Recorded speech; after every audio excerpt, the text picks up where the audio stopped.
दोस्तों, रूस की मैन्युफैक्चरिंग इंडस्ट्री डूबने की कगार पर है और रूस इसमें भारत की मदद चाहता है। रूस चाहता है कि भारत डूबती रशियन कंपनी को संभाले और अमेरिका यूरोपीय कंपनी को भारत रिप्लेस कर सके। यहां तक कि रूस ने अपनी कंपनी की ओनरशिप भारत को देने का आमंत्रण दे दिया है और इसका मतलब यह है कि अगर भारत इन रूसी कंपनी को एक्वायर कर लेता है तो रूसी मार्केट से टेक्नोलॉजी और फॉरेन एक्सचेंज भारत आ सकेगा। फाइनली भारत के लिए रूस के दरवाजे खुल चुके हैं जो अभी तक केवल चीन के लिए खुले हुए थे और यह गोल्डन अपॉर्चुनिटी भारत किसी भी सूरत में नहीं छोड़ेगा। पूरी डेवलपमेंट क्या है इस वीडियो में समझते हैं। भारत जिस तरह से अपनी इकोनॉमी को बढ़ाने में कामयाबी हासिल कर रहा है उसके लिए इस वीडियो को एक लाइक करें और कमेंट बॉक्स में जय हिंद जरूर लिखें। साथ ही इसी तरह और भी ज्ञानवर्धक वीडियो देखने के लिए चैनल को सब्सक्राइब जरूर करें। आपके लिए यह कुछ सेकंड का काम है लेकिन इससे हमारी काफी बड़ी मदद होती है। द हिंदू के एक आर्टिकल में इस बात का खुलासा हुआ है कि रूस की बहुत सी कंपनी को अमेरिका और यूरोपियन कंपनी बदल चुकी है। मतलब रूस में ऐसे कई प्रोडक्शन यूनिट्स हैं जो आउट ऑफ सर्विस हो चुके हैं और एक टाइम पर इन फैक्ट्रीज को चला रहे वेस्टर्न देश अब रसिया से बाहर निकल चुके हैं। ये फैक्ट्रीज अब खाली पड़ी है और प्रोडक्शन ना होने की वजह से रूस को चीनी इंपोर्ट का सहारा लेना पड़ रहा है, जिसकी वजह से छोटे छोटे सेक्टर तक रूस चीनी कंपनी पर डिपेंडेंट बन चुका है और बहुत सा फॉरेन रेवेन्यू रूस को इन चीजों को खरीदने में इस्तेमाल करना पड़ रहा है।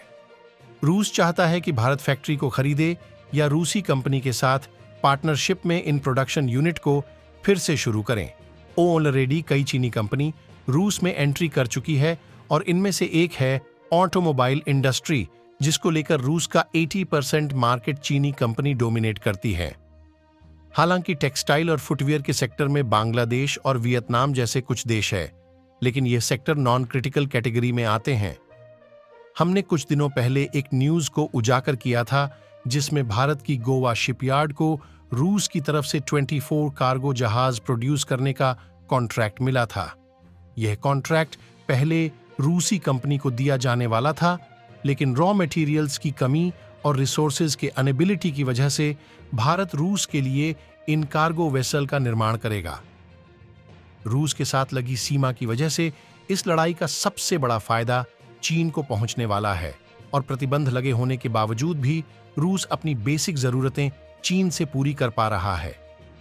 ध्यान देने वाली बात यह है कि रूस भी वेस्टर्न देश पर अपनी अर्थव्यवस्था के लिए डिपेंडेंट था और देखा जाए तो भारत भी वैसी ही गलती करने जा रहा है। कई वेस्टर्न कंपनी और उसके एयरलाइन देश दुनिया भर में प्रोडक्शन शुरू कर चुके हैं या करने वाले हैं, लेकिन किसी विपरीत परिस्थिति में एक झटके से यह कंपनी भारत को छोड़कर भी जा सकती है। रूस के पास चीन की दोस्ती थी, इसलिए रूस ऐसे टाइम पर आसानी से निकल पाया, लेकिन भारत के साथ किसी देश की लड़ाई का फायदा चीन किसी भी हद तक जाकर उठा सकता है। इसलिए काफी जरूरी हो जाता है कि भारतीय कंपनी और रॉ मटेरियल्स को तैयार किया जाए जिससे सही मायने में भारत आत्मनिर्भर बन सके। फिलहाल किसी भी भारतीय कंपनी के रूस जाने की खबर की पुष्टि अभी तक नहीं हुई है, पर इसके 100% चांसेस है कि भारतीय मैन्युफैक्चरर्स इस मौके का फायदा उठाने से नहीं चुकने वाला।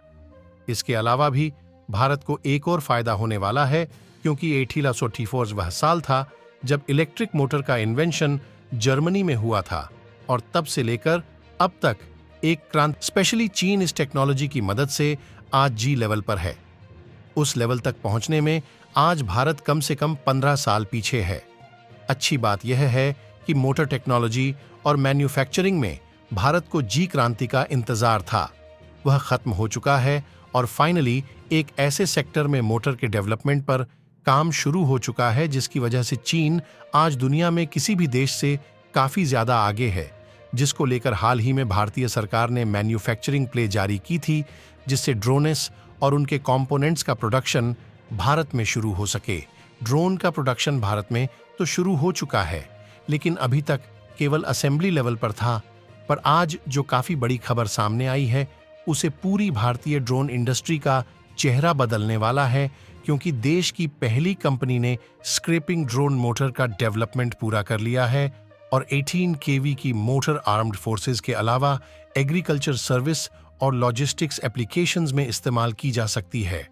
अब इस मोटर की ज्यादा टेक्निकल स्पेसिफिकेशन में हम नहीं जाने वाले, लेकिन इसके हल्के और हाईली एफिशिएंट डिजाइन की वजह से इसे लेह और लद्दाख जैसे इलाकों में हाई एल्टीट्यूड ऑपरेशंस कैरी करने के लिए इस्तेमाल किया जा सकता है। साथ ही साथ 4 मोटर कॉन्फ़िगरेशन इस्तेमाल करके इन मोटर से 30 किलोग्राम तक का पेलोड आसानी से ट्रांसफर किया जा सकता है। आपको याद होगा कि आज से 2 सालों पहले तक ई रिक्शा, इसके अलावा इलेक्ट्रिक 2 और 4 व्हीलर की मोटर का प्रोडक्शन भारत में नहीं होता था, लेकिन आज स्थिति बदल चुकी है और भारतीय सरकार के स्ट्रिक्ट एक्शन की वजह से इलेक्ट्रिक व्हीकल में लोकलाइजेशन कई गुना बढ़ चुका है। ड्रोन सेक्टर में भी इसे शुरुआत माना जा सकता है, लेकिन ड्रोन कंपोनेंट सेक्टर का यह छोटा सा पार्ट है। यहां तक छोटे ड्रोन के इंजन को लेकर भी हाल ही में कुछ डेवलपमेंट देखी गई है। आपको याद होगा कि कुछ दिनों पहले एक क्रूज मिसाइल का सफल परीक्षण हुआ था और इसमें भारत में बनमाणिक इंजन का इस्तेमाल किया गया था। शोर 50 केवी ट्रैकर्स के इस इंजन को छोटे बीच के हिसाब से डिजाइन किया गया है, पर आगे चलकर इनका इंटीग्रेशन न केवल भारतीय बल्कि कुछ ओवरसीज ड्रोन्स में भी किया जा सकता है। इलेक्ट्रिक ड्रोन का इस्तेमाल युद्ध मैदान में भले ही काफी बड़े लेवल पर शुरू हो चुका है, लेकिन इनको ज्यादा दूरी तक वार करने के लिए नहीं बनाया जा सकता। पर भारत में डेवलप हुई मोटर आगे चलकर सोलर पावर PSID सैटेलाइट में भी इस्तेमाल की जा सकती है। दरअसल इस तरह एयरक्राफ्ट घंटे नहीं बल्कि कई दिनों तक आसमान में गश्त लगाने के हिसाब से दिन के समय सूरज की रोशनी और रात के समय बैटरी में स्टोर एनर्जी का इस्तेमाल करके यह 3 दिनों तक आसमान में रह सकते हैं और सैटेलाइट की तरह ही वायरलेस कम्युनिकेशन में आर्मी फोर्स की मदद कर सकते हैं। भारत में बने इन इलेक्ट्रिक ड्रोन का मॉडिफिकेशन काफी हद तक किया जाएगा, जिससे इनको ज्यादा से ज्यादा सेक्टर में उसे किया जा सके। बाकी जिस तरह से रूस ने भारत को अपनी कंपनी रूस में एस्टैब्लिश करने का आमंत्रण दिया है, क्या भारत को इसे स्वीकार करके अपनी इंडस्ट्री रूस में स्थापित करनी चाहिए या नहीं? अपनी राय कमेंट में जरूर बताएं। इस वीडियो को यहीं पर खत्म करते हैं। इस वीडियो को एक लाइक जरूर करें और अपने दोस्तों तक इस वीडियो को शेयर करें ताकि उन्हें भी जानकारी मिल सके। इसी तरह और भी नॉलेज वीडियो देखने के लिए अपने भरोसेमंद चैनल को सब्सक्राइब करके बेल नोटिफिकेशन को भी दबा दे। वीडियो को अंत तक देखने के लिए धन्यवाद।